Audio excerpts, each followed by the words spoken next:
Mangangailangan ng 15 bilyong pisong pondo ang Clark International Airport Corporation upang mapagawa ang karagdagang terminal at runway. Narito ang hataw na balita ni Ross Salicos.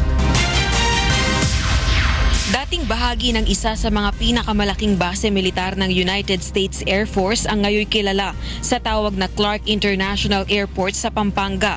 Kumpara sa Ninoy Aquino International Airport, higit na mas malawak ang espasyo ng Clark Airport. 2,367 hectares ang aviation complex nito, samantalang 500 hektarya lamang ang nasa NAIA.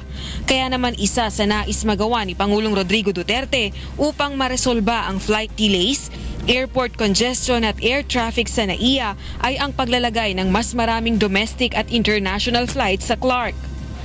The Clark Airport can be utilized to shift some operations of our domestic and international airlines. Moreover, a one-stop shop will be established within the civil aviation complex for the benefit of the overseas Filipinos. Ito, mangyari na ito. Ano bang budget na tinitignan na figure dyan sa terminal For the na new yan? terminal, 15 billion po yan. 15 billion. Opo. And that will increase, kasi now 4 million passengers kami. Oo. That will increase the total capacity to around 16 million. Madadagdagan yung mga parking at saka yung boarding. And then, may sasagawa na rin po yung second runway. Dagdag pa ni Tanwatco, kung mabibigyan ng emergency powers si Pangulong Duterte, maaaring mapabilis ang proseso ng pagpapagawa sa panibagong terminal sa CIAC.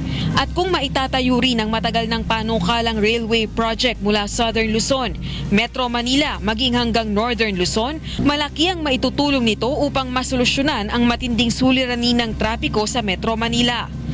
Yun, makikita na ng airline yung buong picture na ang Clark may access sa North, may access rin dito sa Manila.